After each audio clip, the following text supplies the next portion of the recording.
से जो सही करेगा उसके संग दुआएं हैं, जो मुसलमानों के साथ धोखा करेगा, चाहे वो समाजवादी हो, कांग्रेस हो, वो तबाह और बर्बाद हो जाएगी। हम उसके साथ नहीं।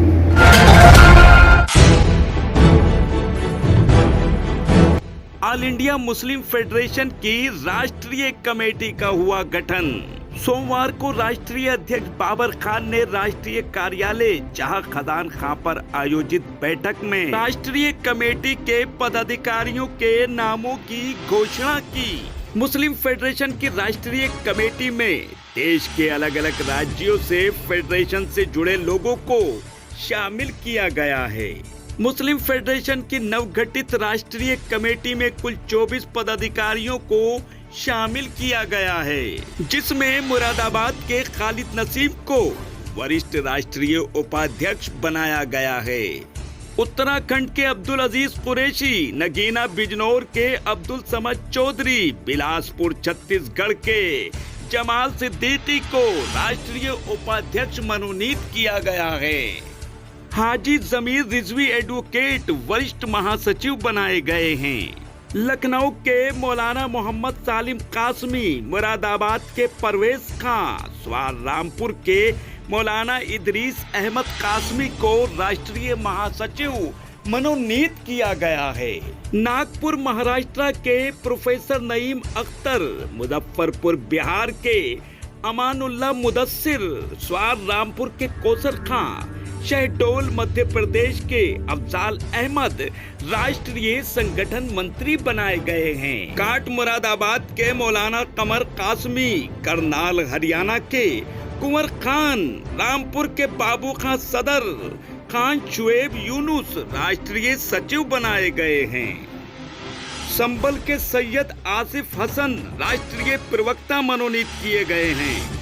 मुरादाबाद के सलीम बाबरी, जयपुर राजस्थान के नईमुद्दीन साहब, रामपुर के राहत जान खां, त्रिलोकपुरी दिल्ली के साजिद खां, लक्ष्मी नगर दिल्ली के राशिद गुलशन कुरैशी राष्ट्रीय प्रचार मंत्री बनाए गए हैं। रामपुर के मोहसिन खान राष्ट्रीय मीडिया प्रभारी, तो वही रामपुर के ही मसरूर मियां अकरम राष्ट्रीय कार्यालय सचिव मनोनीत किए गए हैं।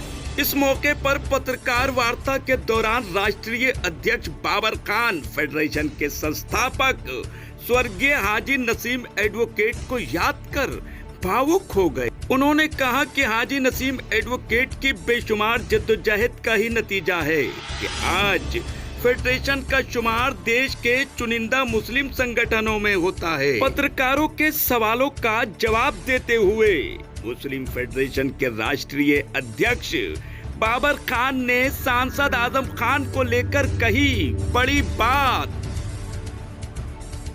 रामपुर से रेड हैंडेड हिंदी समाचार पत्र के लिए इकबाल खान की रिपोर्ट। आजम खान की रिहाई के लिए तंजीम क्या करेगी? आजम खान के लिए तो हम लगातार कोशिश कर रहे हैं, दुआएं भी कराई जा रही है फेडरेशन की तरफ से, लेकिन चूंकि मुकदमे अदालत में है, इसलिए अदालती मामले उसके अंदर तो मैं और आप कुछ नहीं कर सकते। लेकिन हाँ, ये जरूर है कि हम लोग आगे चलकर कोशिश ये करना चाहते हैं कि इसके लिए बड़ा संघर्ष किया जाए। इसके लिए रामपुर में भी आंदोलन किया जाएगा। मुरादाबाद में सलीम बाबरी साहब बैठे हैं, अभी 6 तारीख को हमने एक प्रोग्राम रख दिया है। सलीम बाबरी साहब की क़यादत में प्रोग्राम मुरादाबाद में होने जा रहा है। आजम खान की रिहाई। यूनिवर्सिटी के बचाने के लिए तंजीम आगे क्या काम करेगी? अरे वैसे मुसलमानों के इदारे नहीं है। अलीगढ़ हिंदुस्तान के अंदर एक माना हुआ इदारा है, या दूसरा आजम खान साहब ने ये बोला है, लेकिन ये RSS के इशारे पर ये हमारे अलीगढ़ हो या हमारा रामपुर का मौलाना मोहम्मद अली जोहर यूनिवर्सिटी हो, ये RSS के इशारे पर काम कर रही है सरकारें। और इसको मुसलमानों का चूंकि नाम रख दिया गया है, बस यही एक वजह है कि मौलाना मोहम्मद अली जोहर के नाम को मिटा दिया जाए और उसका ये भयानक बदला लेने के लिए यूनिवर्सिटी को खत्म किया जा रहा है। और कोई मकसद नहीं है। मुसलमानों के जुबान को खत्म किया जा रहा है, उनके नाम को खत्म किया जा रहा है, उनके इतिहास को खत्म किया जा रहा है। ये सब RSS के इशारे पर हो रहा है, जो ये बहुत घिनौनी साजिश है। ये नहीं होना चाहिए इस मुल्क के अंदर, क्योंकि ये मुल्क अगर हिंदुओं का है तो ये मुल्क मुसलमानों का भी नहीं है। हमने भी बराबर से जंग लड़ी है, हमारे भी बुजुर्गों ने इसमें खून दिया है, जेलें काटी हैं, गोलियां खाई हैं, तो हमारे संग ये इस तरह की जातियाँ क्यों हो रही है, इसको कौन देखेगा? या कौन सी पार्टी आपको मुसलमानों का साहब देखिए, जिन पार्टियों ने ऐसा किया है अल्लाह ने उनको सजा दी है। सबसे बड़ी हिंदुस्तान की पार्टी आज़ादी के बाद जो बनी वो कांग्रेस थी, लेकिन कांग्रेस ने मुसलमानों के साथ धोखा किया। बाबरी मस्जिद सेंटर में बैठ के शहीद पे आते रहे और देखते रहे, उसकी आज हाय उनके ऊपर पड़ी, कांग्रेस खत्म हो चुकी है। लिहाजा हमारी दुआएं और बददुआएं सबके साथ हैं।